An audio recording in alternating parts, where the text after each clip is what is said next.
Alright, what's up, y'all? I figured I'd just make a little video, man, talking about Gran Turismo.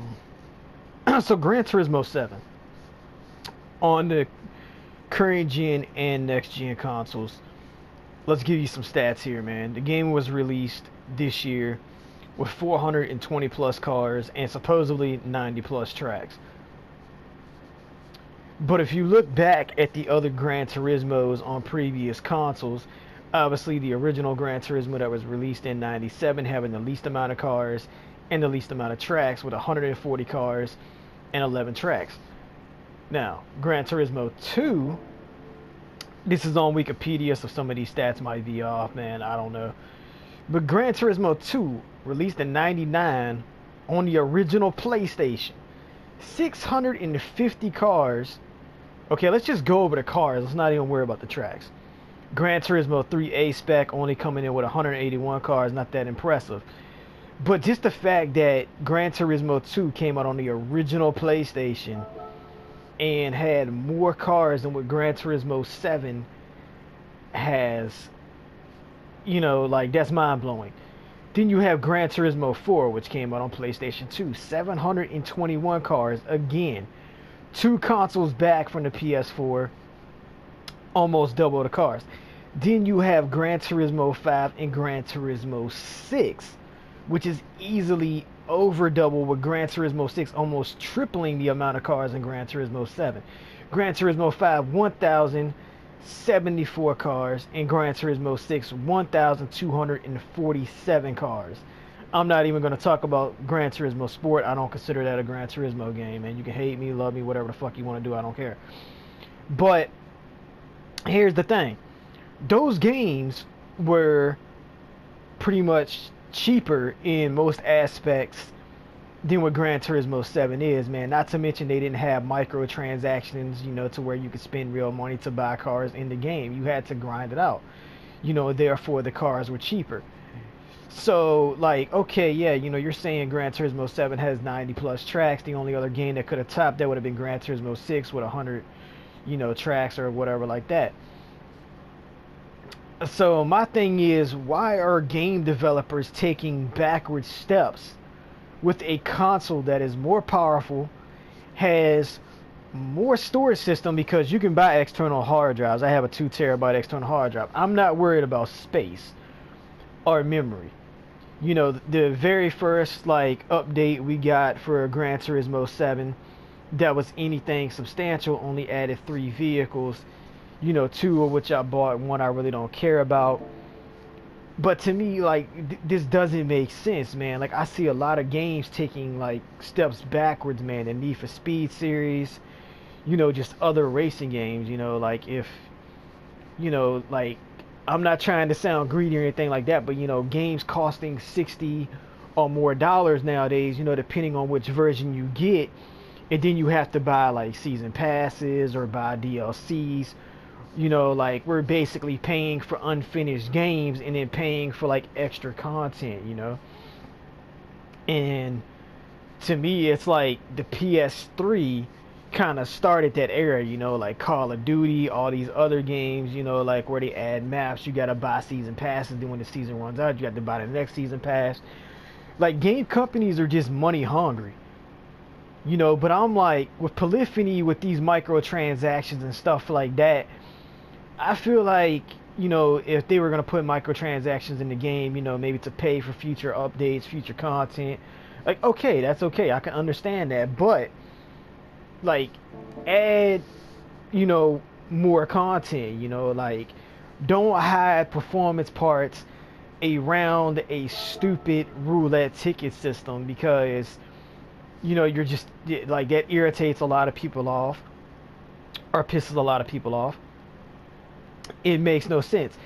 Every other Gran Turismo game we were able to buy all the performance parts, and now you're hiding them behind a stupid roulette ticket. Engine swaps, bigger turbos, the carbon fiber drive shaft, or the other parts like that.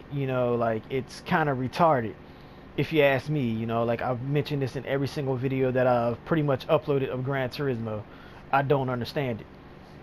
But there needs to be more cars, man. And I also feel like the price of the cars do need to be a lot lower.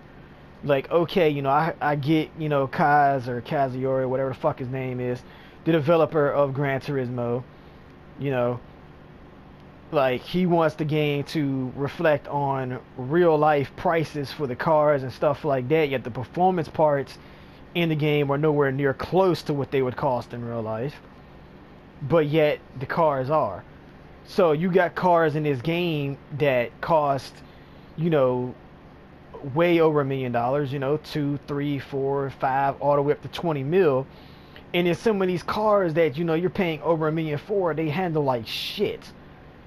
Case in point, I'll show you one right now. If you're doing, just going off of collecting vehicles, like you're trying to get all the cars, then okay, buy it. But if you're buying cars to like race and to drive and to experience how they handle or whatever like that, stay away from the damn car. That's this Plymouth XNR Gia Roadster. Like, amazing looking car, like it looks nice. Yes, I changed the wheels up on it, but it handles like complete shit.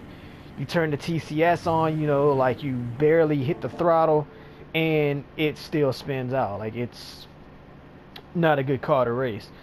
Like I even tried setting it up. I'm like, okay, if the Aston is kicking out that easily, let me try drifting it. No, it does not work. But like, there's just a lot of vehicles that have been in previous Gran Turismos that are missing, that aren't in the game, that should be in here. Like there's at least one NSX I know, the Type R GT, I believe, is the one that has that fin that comes up over the back glass. That could be put in here. There's a shit ton of Hondas they could have put in here. The Del Sol, the CRX, the RSX. I'm pretty sure there's some probably like, different models of the hatchback. The Honda Civic two-door coupe that was famous in the Fast and Furious films. I'm not too familiar, with like Honda models. I apologize to all the Honda fanboys out there. But the fact that we got the S2000, that it's a convertible, but the top is up on it, it's kind of irritating. But, like there's a lot of Toyotas that I pointed out that are missing in the game. The Lexus LFA, the Toyota Altezza, the IS300, the Lexus SC300, like the list goes on. And like when we see a patch or something like that, and like we only get 3 cars, like over the past 2 updates, when it's only 400 something cars in the game, and then you look at previous consoles that had double or even triple the amount of cars that's in Gran Turismo 7, it's a bit irritating. Another thing I wanted to touch on was the rally racing in this game. Absolutely hate it. Like the physics for the jumping or just dirt racing in general in Gran Turismo 7 are terrible. I cannot stress that enough, man. Like you go off a jump and it just slings your car in like random ass directions. That's not how rally's done. Honestly, like I get they're trying to do a sim game, but sometimes you need a little bit of that arcadey style, to just I guess make it more realistic. Maybe that makes sense, maybe it doesn't.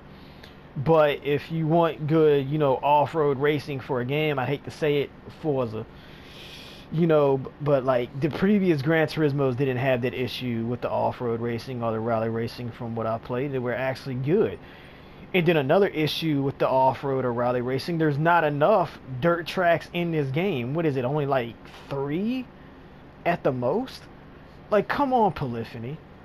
Y'all are seriously lacking in content, man. Add some more cafe missions. If you're going to keep these performance parts hidden behind the roulette tickets, add more ways to get roulette tickets. Like we need more stuff. Lower the prices of the damn cars, because it's a fucking game. It's not real life. We don't give 2 shits about the prices on what the cars cost in real life. We can't afford them in real life, so like why would we want to pay that much for them in a damn game where the object is to collect cars and to drive and be able to experience cars that you could not buy or afford or experience in real life? Makes sense? Makes sense to me. I'm not a fucking game developer, but I know how to make a damn game if I was. Like, Jesus Christ, man, just give the people what they're asking for. I guarantee you the ratings of this game is going to go up, man. And like I thought there was supposed to be more performance parts coming out after release. Whatever happened to that? You know, y'all hiding those behind the roulette tickets too? Or is that the parts that are hidden behind the roulette tickets and y'all just haven't added them to the tuning shop yet? Like I'm confused, you know.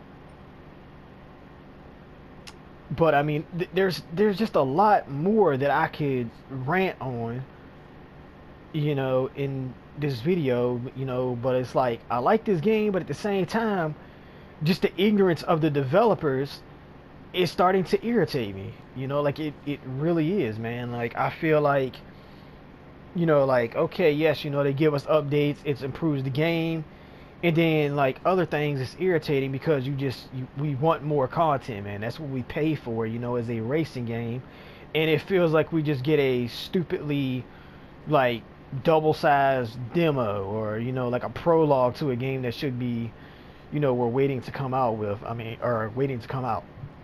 It makes no sense. It really doesn't. I mean, you know, you look at the other Gran Turismos, man, like all the car manufacturers that were in the game and now they're not. I mean, you know, like they could put in, you know, like cars from Top Secret, you know, like I mean, just anything, man. Just add more vehicles, man. Like damn, more vehicles and more tracks. You know, they said they added a new track layout to the last one. All it did was freaking move the pits on the damn course, man. So like more races, you know, stuff like that, man. Just things that make sense, man. Like I would like to see more customization for the vehicles, honestly. You know, maybe some more wheel manufacturers, more body kits. The fact that we can't get an aftermarket hood for our cars is a bit dumb in my opinion, but you know, that's just my opinion. But anyway, yo, like I'm done ranting on this game, man. And like if y'all feel like anything I, you know, said makes sense, or you agree with anything I said, man, hit that like button, subscribe. I'll be making more videos, you know, and hopefully within the next year or so, man. Like hopefully sooner, man. Like this game, you know, like I'm gonna be patient, you know. I'm gonna see how it grows. I'm gonna see how, you know, it comes over time, you know. But you know, like I said, man, just it's a bit ridiculous. It really is. You know, I don't know what else to say, man. I mean, you could tell I play this game every single day, you know, and to sit here and get these crappy roulette tickets, you know, and basically hardly get anything off of them, it kind of makes you not want to play the game, you know? It really does. I mean, but I've said all I can think of right now, so I'm going to wrap it up. Peace.